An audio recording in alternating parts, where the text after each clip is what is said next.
Tubahaye ikaze ku makuru yavuzwe kuri uyu munsi ni ku itariki ya 8 z'ukwezi kwa gatanu umwaka wa 2023.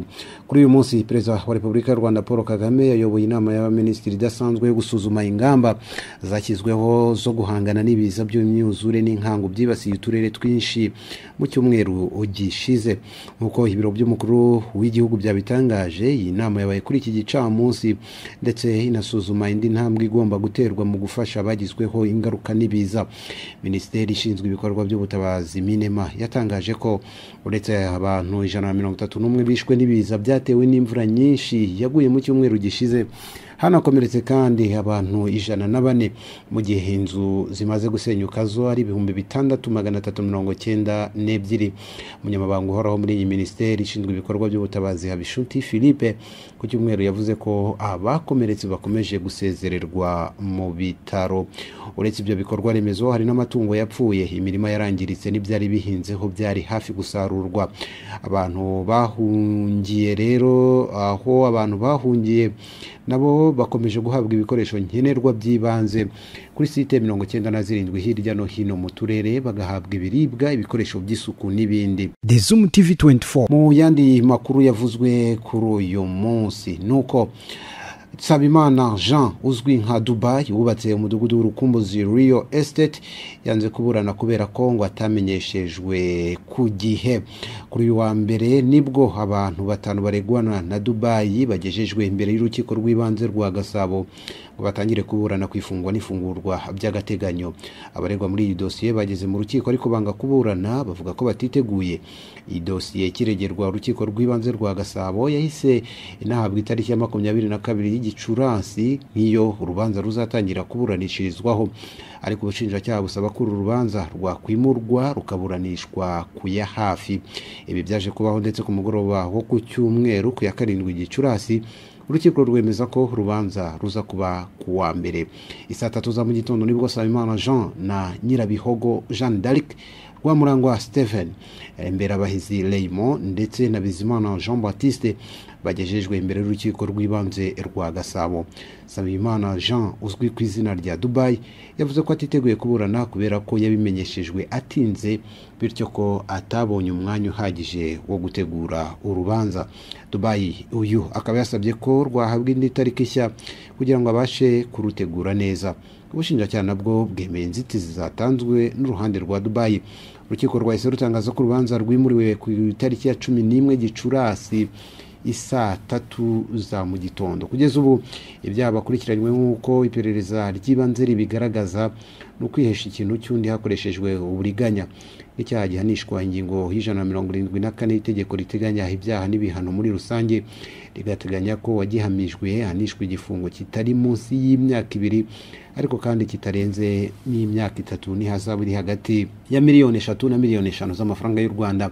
Ari kandi icyaha cyo gukoresha ububasha bahabwa n'itegeko mu nyungu zabo bwite gihanwa n'ingingo ya 15 y'itegeko ryerekeye kurwanya ruswa, teganya ko uwagihamijwe n'urukiko hanishwa igifungo cy'imyaka 7 ariko kandi kitanarenze n'imyaka 10 n'ihazabu iri hagati ya miliyoni 5 na miliyoni 10.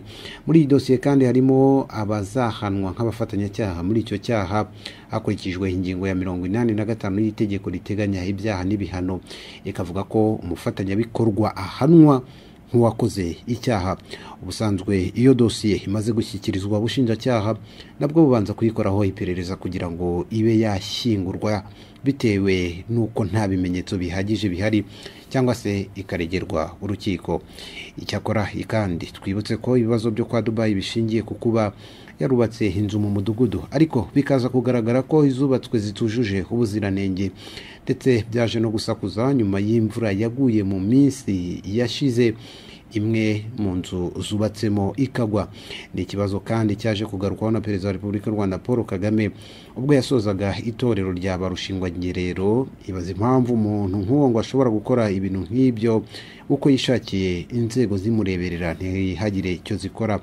Nyuma y'uko Perezida Paul Kagame yagaragaje iki kibazo nibwo inzego zatangiye gukora iperereza ndetse abantu 5 baza gutabwa muri yombi mu gihe abari batuye muri uwo mudugudu iherereye Kinyinyabo bimuwe. Mu yandi makuru yavuzwe kuri uyu munsi, abantu 6 nibo bimaze kumenyekana ko baguye mu mpanuka ya minibisi yabereye mu murenge wa Bwishyura mu karere ka Karongi ni ku mugoroba wo ku itariki ya 7 Gicurasi. Iyi mpanuka ikaba yarabereye ahitwa Kibanda ni mu murenge wa Bwishyura ahakunze kubera impanuka zo mu muhanda. Imodoka yakoze impanuka ni Toyota Hiace yari itwaye abantu bavuye mu bukwe mu murenge wa Rubengera berekeza muri Mubuga. Umuvugizi wa polisi mu ntara y'Iburengerazuba CIP Rukundo Mucyo yabwiye ibitangazamakuru birimo n'igihe dukesha inkuru ko iyi modoka yageze mu ikorosi ryo ku Kibanda cyangwa se rya Kibanda irenga umuhanda igwa muri metero zirenga 20. Ati kugeza ubu abitabye Imana ni 6, abakomeretse ni 18, barimo 11 bakomeretse bikomeye. Impanuka yatewe no kugenda nabi ku mushoferi no muvuduko ukabije ndetse no gutendeka. Icyakora ngo abaguye muri impanuka barimo umukobwa wari ufite ubukwe mu kwezi kwa 7 n'abari baherutse gukora ubukwe bari mu kwezi kwa buki. Ubusanzwe Hiace yemerewe gutwara abantu 18 ariko ngo yari yarengejemo abagera kuri 6. Ibi bikaba bikekwa ko biri mu byatumye irenga umuhanda. CIP Rukundo Mucyo akaba yasabye abatwara imodoka kujya bubahiriza amategeko y'umuhanda, asaba n'abagenzi kujya basaba ko uburenganzira bwabo bwubahirizwa.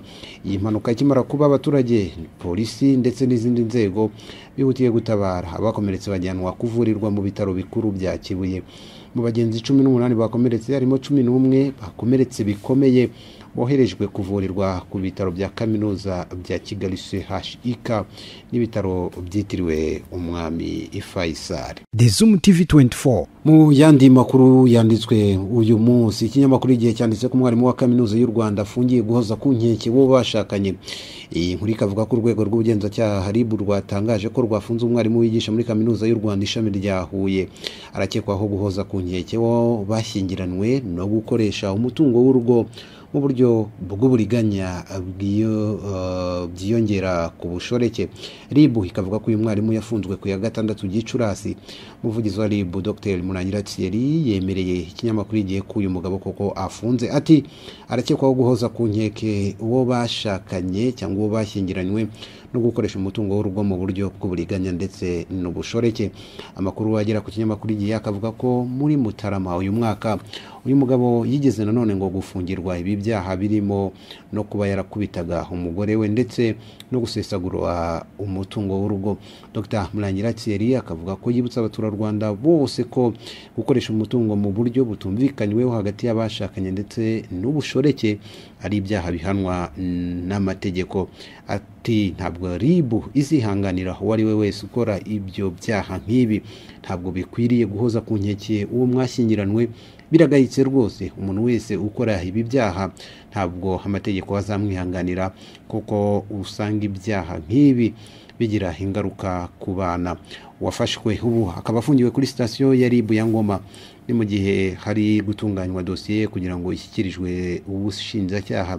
Ibi byaha uko ari 3 bihanishwa ibihano bitandukanye birimo n'igifungo cyo kuva ku mezi 3 kugeza ku myaka 2. Amakuru twabateguriye uyu munsi reka tuyakomereze kuri iyi nkuru ariko nanone igaragaza ibigendanye n'ishusho y'ibiza. Ni mu gihugu cya Repubulika Iharanira Demokarasi ya Kongo umubare wamaze kwicwa n'imyuzure n'inkangu byatewe n'imvura idasanzwe mu burasirazuba bwa Repubulika Iharanira Demokarasi ya Kongo. Aba nabo bamaze kugera kuri 400, nibura 394 nibo bamaze gutahurwa nyuma y'icyumweru imyuzure yibasiye tumwe mu duce turi muri teritwari ya Kalehe nk'uko byatangajwe n'inzego z'ibanze. Imvura idasanzwe yaguye muri teritwari ya Kalehe mu ntara ya Kivu y'Amajyepfo ku wa 4 niyo yateje imigezi kuzura bituma habaho inkangu mu duce twa Bushushu na Nyamukubi. Umuyobozi muri teritwari ya Kalehe Thomas Bakenga yabwiye ibiro ntaramakuru by'Abafaransa AFP kuri iki cyumweru ko imirambo y'abantu 390 ariyo imaze kuboneka, ariko yavuze ko 142 yabonetse ahitwa Bushuru, 132 Inyamakubi naho 120 ikaba yarakuwe mu kiyaga cya Kivu hafi y'ikirwa cya Ijwi. Ati kuva kuwa kane tugenda tubona imirambo buri munota. Yavuze ko ubuyobozi bw'intara bwohereje ubwato burimo ibishyimbo, ifu n'ibindi biribwa, amahema n'imiti byo gufasha bagizwe ingaruka n'ibiza, kuko muri utwo duce inzu nyinshi zasenyutse, imyaka y'abaturage ikangirika.